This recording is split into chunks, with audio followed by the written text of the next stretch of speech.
이번에 대륙간 탄도미사일 발사했죠. 말이 많습니다. 뭐 화성 15용이 됐든 대량용이 됐든 또 업그레이드가 된 미사일이든 간에 그게 문제가 아니라 미국 본토를 직접 공격할 수 있는 다탄두 핵무기를 탑재할 수 있는 신형 대륙간 탄도미사일이 발사돼서 성공했다는 데 문제가 있습니다. 이 발사한 붉은 개 중대 전투원들과 이 김정은이 직접 사진을 찍고 또 현지에서 직접 발사 명령을 내리기까지 했습니다. 그리고 대형 신형 ICBM을 생산한 국방과학원 과학자들과 기술자들과 함께 사진을 찍고 기념사진을 촬영하면서 김정은이 한 이야기가 있습니다. 자, 이런 신형 미사일, 대륙간 탄도미사일이나 SLBM, 또 신형 잠수함, 그리고 국초음속 미사일까지 대량 생산이 들어갈 때마다 북한이 허리띠를 졸라매는 것은 당연한 일입니다. 오죽했으면 김정은이 제2 고난의 행군도 각오해야 된다는 말까지 8차 당대에서 했기 때문입니다. 자, 8차 당대는 지난해 1월 달에 있었죠. 그런데 그때부터 김정은은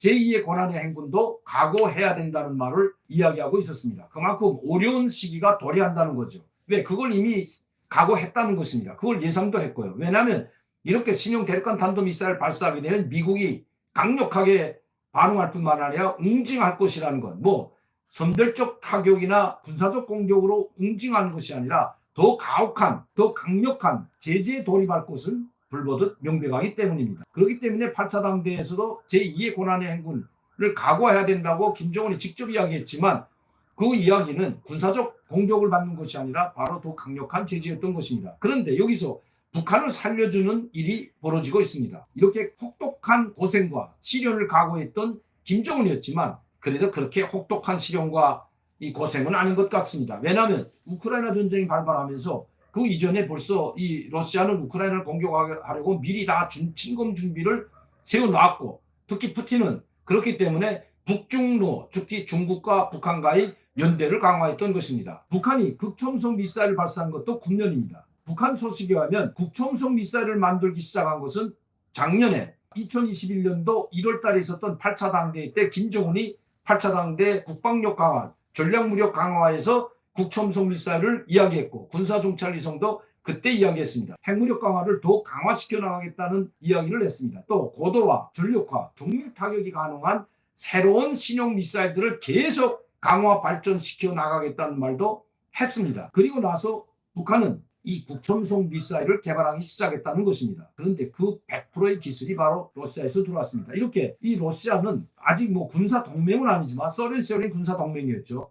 동맹과 가까운 전략적 파트너 형식으로 북한과 중국을 결코 놓치지 않는다는 것입니다. 북한에 대한 군사적 지원을 계속해서 해줬던 것입니다. 제가 얼마 전에도 대륙간 탄도미사일 발사한 후에 여러분들께 말씀드린 것처럼 북한은 자체로 이 연료나 대륙간 탄도미사일이나 극초음속 미사일을 만들 수 있는 본체 그 금속을 합금을 생산하지 못합니다.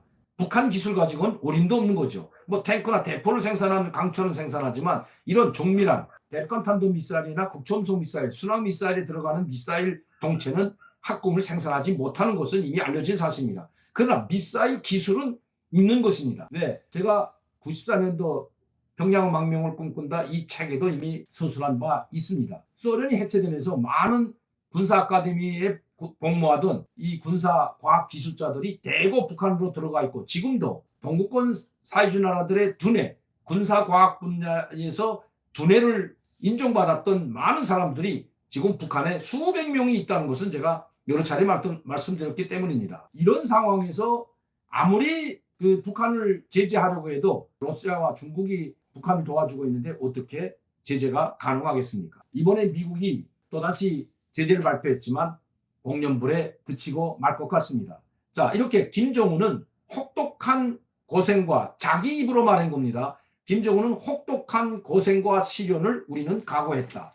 그러나 이 혹독한 고생과 시련을 극복하고 인민들의 절대적인 지지 속에서 대륙간 탄도미사일을 만들었다고 자화자찬하고 있습니다. 김정은이 화성포 17형 시험 발사, 화성포라고 합니다. 우리는 화성이라고 하는데 우리 국방부나 우리 합참이나 또 해외 언론들은 화성 17형이라고 하는데 북한입니다. 제가 화성포라고 했죠. 화성포 17형 시험 발사 성공에 공헌한 국방공업부문 일꾼들과 과학자, 기술자, 노동자들과 기념 사진을 찍었는데 자, 여기에 김정은은 이렇게 이야기하고 있습니다. 김정은은 나라의 핵전쟁 억제력을 다지는 필수 불가결의 성업 무조건적이며 절대적으로 지지 송원해준 전체 인민의 믿음과 열렬한 조개가 없었다면 오늘의 이 경이적인 주체적 국방발전상을 생각할 수 없다고 이야기하면서 혹독한 고생과 시련을 각오하면서도 추호의 흔들림 없이 그 무엇과도 바꿀 수 없고 무엇으로도 살 수 없는 진정한 자유의 힘, 절대적인 힘을 자기 손으로 건설하고 힘있게 틀어진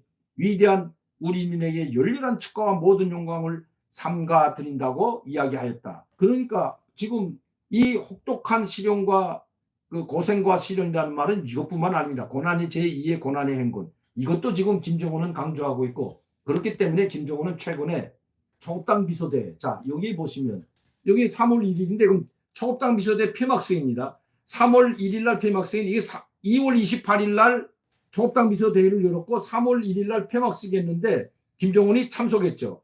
그리고 그들과 함께 김정은 사진까지 찍었습니다. 2월 28일 또 연이어 10번에 거쳐서 김정은이 현지도를 했습니다. 초급당 비서대회를 지도했고 그들과 함께 사진 찍고 기념 식수하고 자 그리고 나서 국가우주개발국을 현지도했습니다. 또 소위위성 발사 현장을 했죠. 송신 그리고 나서 송신 송화지구 1만 세대 살림집 건상을 또 현지도합니다. 뭐 정말 끊임없이 그 아픈 몸을 이끌고도 물론 건강이 좀 좋아졌다고 하지만 아직도 건강이 좋지 않은데도 불구하고 이렇게 지금 강행군하다시피 20일 동안에 8번의 현지도와 함께 회의를 지도했습니다. 그리고 이게 신형 대륙간 탄도미사일 발사할 때에 대한 명령하다라고 신형 미사일 발사를 현장에서 또 여기에 지도합니다. 그리고 이 신형 대륙간 탄도미사일을 만든 국방공업 일꾼들과 과학자들과 함께 3월 28일 날 또다시 이 기념사진을 하고요. 그리고 그러니까 4월 1일 날이니까 3월 31일일 겁니다. 김정은이 또다시 선전부문 일꾼대회 참가자들과 기념사진을 찍었습니다. 원래 선전부문 일꾼대회는 참여하지 않았죠. 자 이렇게 김정은은 초급당 비서대회로 비롯해가지고 이렇게 계속해서 현지도를 하고 사람들을 만나고 미사일 발사장 현장을 가는 것은 그만큼 지금 북한이 상당히 어렵기 때문입니다. 이미 경제적으로는 도저히 일어날 수 없는 상황까지 빠진 것은 틀림없는 사실입니다. 그리고 지금 금년도에는 먹는 문제에 올인하고 있죠. 이렇게 북한은 모든 지금 경제가 파탄나고 먹는 문제 국민들에게 일반 주민들에게 먹는 문제 하나 해결하지 못하면서도 모든 것을 국방 분야에 올인하고 있습니다. 그것도 핵무력 강화라고 김정은이 직접 이야기하고 있대요. 우리는 이렇게 어려움을 겪으면서도 인민들의 절대적인 지지와 신뢰와 믿음 속에서 우리는 더욱 핵 억제력 그리고 핵무기 강화에 모든 전력을 기울이겠다. 이런 이야기를 김정은이가 지금 직접 하고 있는 겁니다. 이 혹독한 고생과 시련 속에서도 국민들이 왜 절대적으로 지지할까요? 지금 우크라이나 전쟁을 하고 있는 푸틴의 지지도가 83%입니다. 자, 미국과 싸우기 때문입니다. 이 푸틴에게 절대적인 지지를 보내는 것은 바로 미국, 제1의 국가란 초강대국인 세계 제1이라고 하는 미국과 당당하게 맞서 싸우고 있기 때문에 그 나라 국민들은 푸틴을 지지할 수밖에 없는 겁니다. 왜? 푸틴도 모든 언론 매체들을 동원해가지고 러시아 국민들에게 미국이 우리를 말살하려고 하고 있는데 그것을 러시아 국민들이 그대로 믿고 있기 때문이죠. 그렇게 경제가 어렵고 지금 식품이 모자라고 모든 마트나 이런 생활 필수품들이 다 동일하고 마트가 통통 비는데도 불구하고 절대적인 지지를 보내는 것은 북한이나 러시아나 똑같기 때문입니다. 미국이 북한을 질식시키고 북한이라는 체제를 말살하기 위해서 이렇게 유엔 제재를 통해서 북한을 없애버리려고 한다는 거죠. 우리가 사회주의 완전 승리를 이루고 인민들의 행복하고 살기 좋은 나라를 만들고 우리 사회주의 제도를 목숨으로 지키기 위해서는 우리가 허리띠를 졸라매는 한이 있더라도 핵무력 강화에 올인할 수밖에 없다고 지금 선전하고 있는 겁니다. 그 선전 나팔수들이 바로 선전-선동 일꾼들이죠. 그래서 김정은은 최근에 선전-선동 일꾼 강수패를 북한이 생긴 최초로 대강수패를 조직했던 것입니다. 이거 전번에도 제가 말씀드렸듯이 김정은은 이 소환을 보내면서 조선노동당의 선봉대적 나팔수가 되라고 했습니다.